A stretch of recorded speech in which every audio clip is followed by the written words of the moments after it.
I piaceri stanno nelle piccole cose, come per esempio questo Xiaomi 15, che l'anno scorso avevo eletto Xiaomi 14 come uno dei migliori smartphone dell'anno, aveva preso uno dei punteggi più alti dell'anno e vabbè, ve lo spoilerò. Anche quest'anno questo Xiaomi 15 è un piccolo gioiellino, non è perfetto ma vi racconto tutto nella nostra recensione. Se volete supportare il nostro lavoro, ovviamente il modo per farlo è gratuito, 2 clic, uno per iscrivervi, uno per attivare la campanella delle notifiche e noi iniziamo.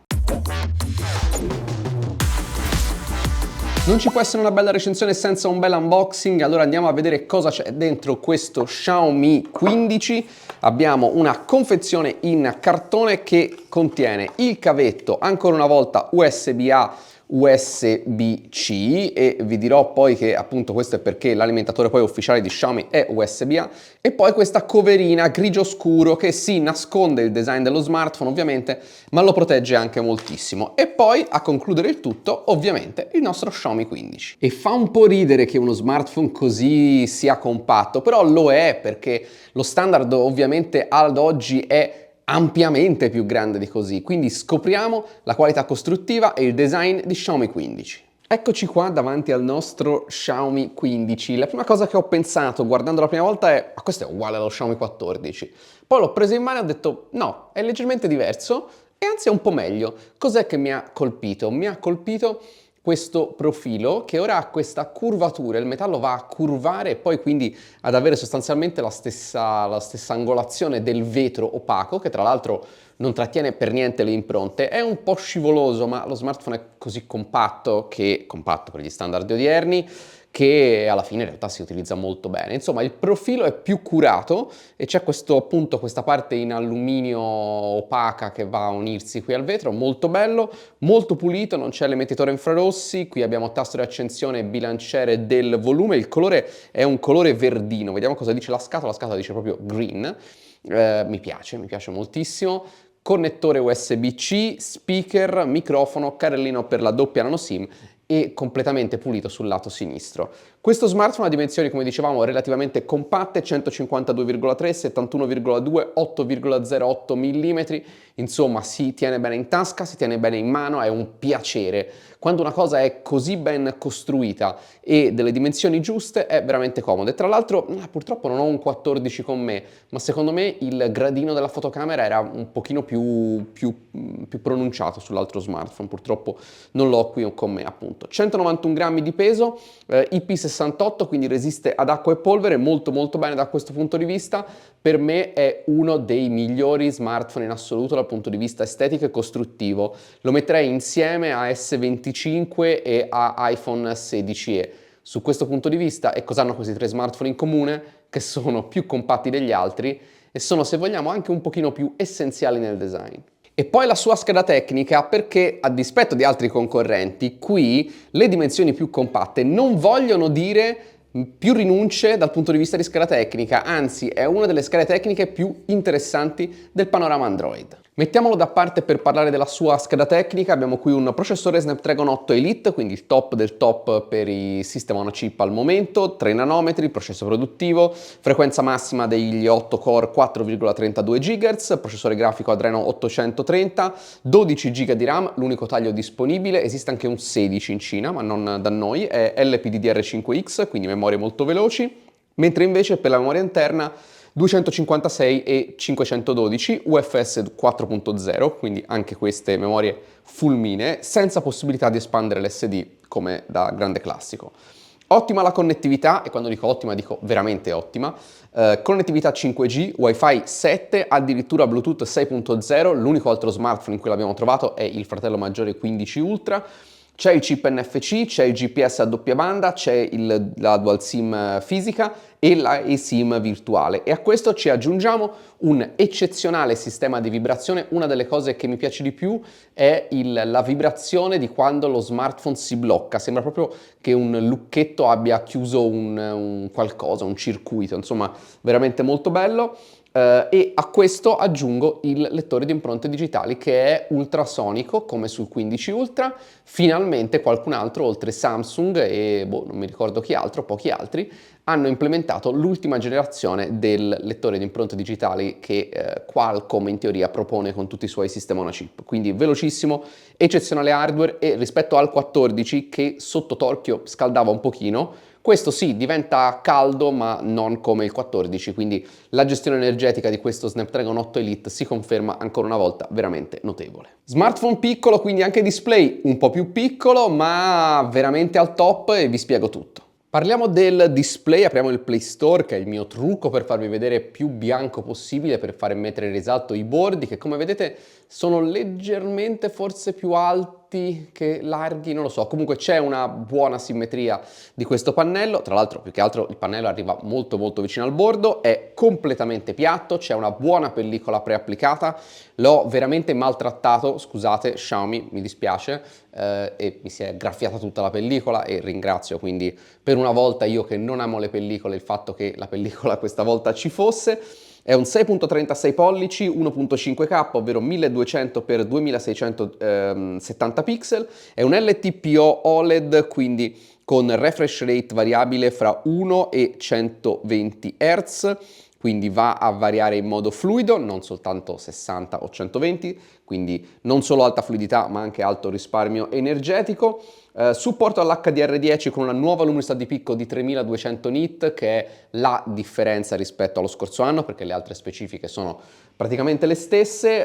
Un bello always on display tra le altre cose che è molto personalizzabile, vedete, ed è anche a colori. Qui qualcuno ha preso ispirazione palesemente da Apple, ma non ci interessa, finché le cose sono fatte bene va bene così. Anzi, rispetto a Apple mi sembra che questo always on display consumi anche un pochino meno.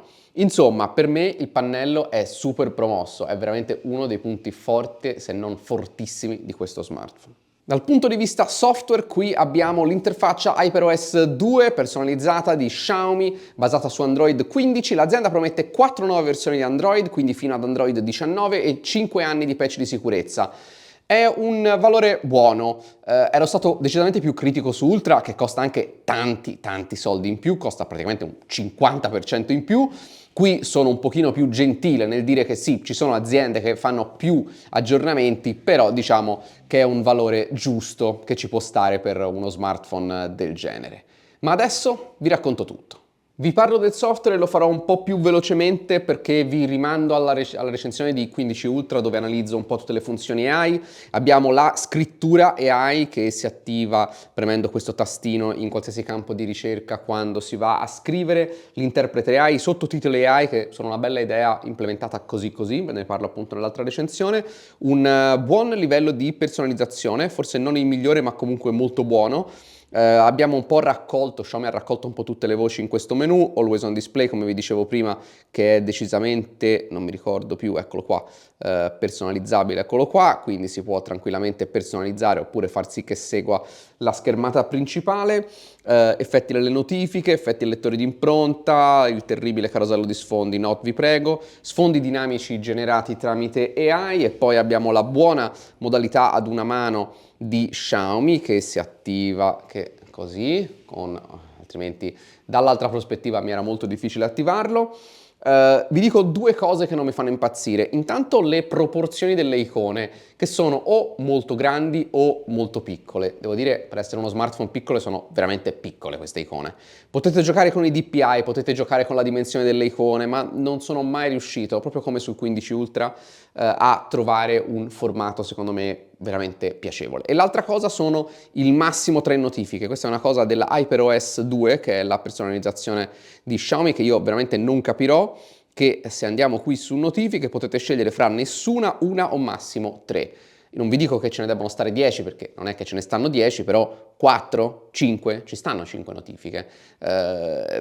Se spostassimo l'orario di qua forse anche di più, ma chi se ne frega, 5 notifiche per il 90% dei casi è sufficiente, 3 con i puntini sinceramente non è che mi piaccia moltissimo. Vabbè, queste sono proprio delle finezze, il sistema è di un fluido, di una velocità e con delle animazioni di una precisione veramente spaventosa.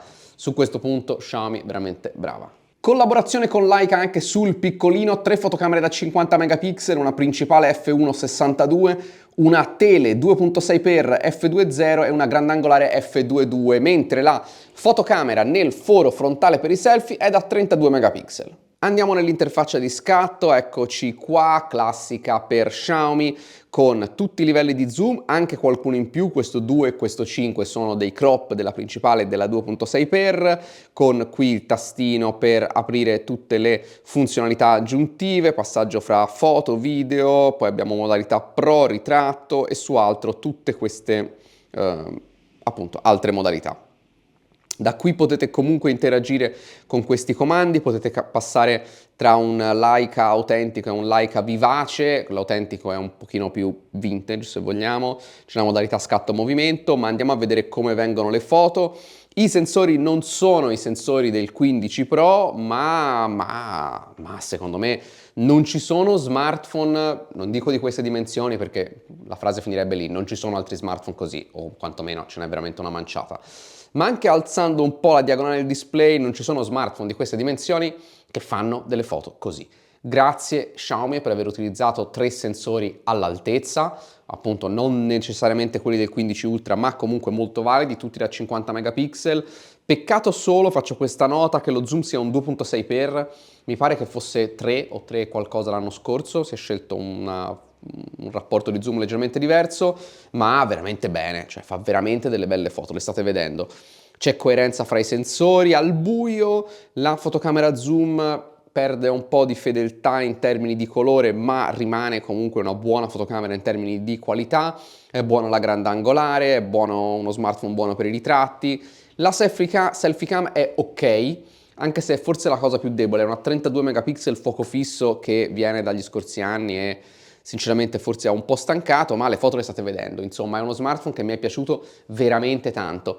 Sempre con poca luce ci sono delle foto in cui le luci vanno un po' a bruciare la scena, ma non è esagerato, cioè nel senso sono difetti che vado considerandolo un top barra premium, perché è in quel campionato lì che va a giocare. Non è il migliore, non è uno Xiaomi 15 Ultra, lo ribadisco, però insomma mi è piaciuto tanto. E i video 4K 60 o anche 8K 30 che sono buoni, fluidi, non fluidissimi.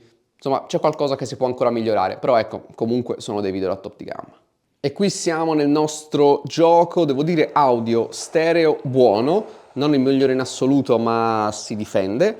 E aggiungo che in termini di, l'abbiamo già un po' commentato, in termini di come gestisce questo smartphone le prestazioni, quelle più stressanti e quindi anche l'autonomia, meglio. Sì, diventa caldo nella metà superiore, anche il bordo diventa un pochino più caldo.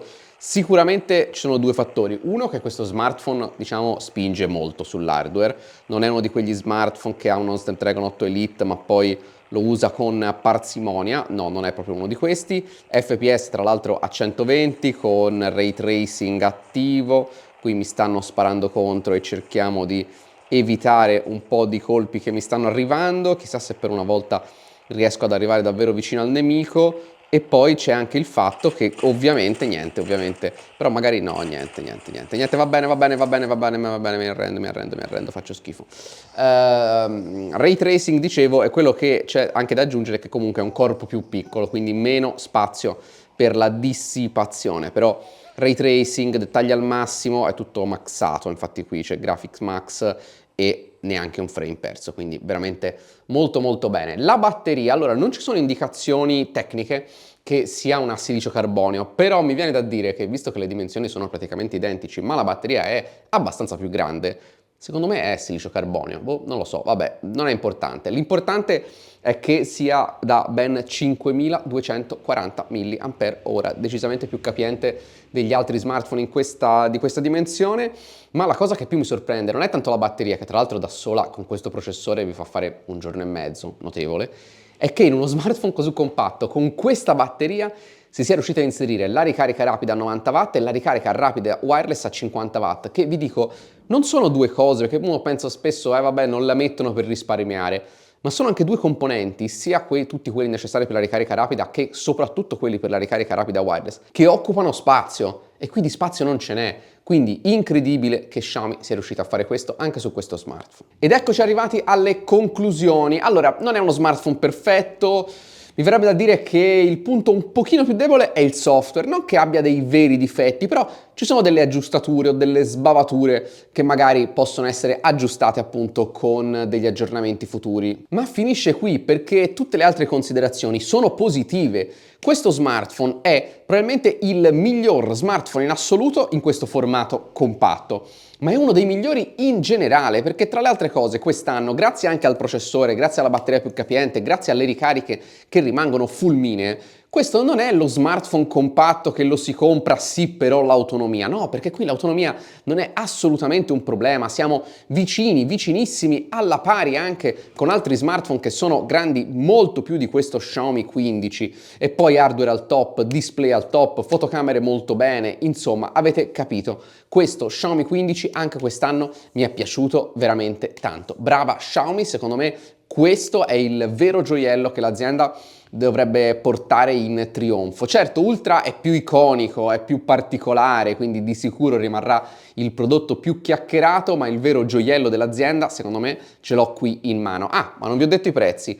999 euro, 1099 euro per la versione con più memoria. Sì, sono tanti soldi, però diciamo ci stiamo. Vi ricordo appunto che Ultra costa un 50% in più rispetto a questo, ma soprattutto vi devo ricordare che per quanto io non sia un grande fan delle promo lancio, qui la promo lancio non può passare inosservata. 100 euro di sconto, 100 euro di sconto aggiuntivi se date indietro uno smartphone qualsiasi, oltre al valore dello smartphone, e in più un Xiaomi Watch S4 che sto ancora provando, la recensione poi arriverà qui sui nostri canali, quindi ovviamente seguiteci. Ed è ovvio che mettendo tutte queste cose insieme il prezzo diventa ancora più ragionevole, se vogliamo, di quello di partenza. Grazie per essere arrivati fino a qui. Se il video vi è piaciuto iscrivetevi al canale, attivate la campanella delle notifiche. Disclaimer finale, questo sample ci è stato inviato da Xiaomi che non ha visto questo video in anticipo, lo sta guardando per la prima volta insieme a voi, non ha fornito input editoriale, non ha fornito compenso economico. Grazie e noi ci vediamo a un prossimo video.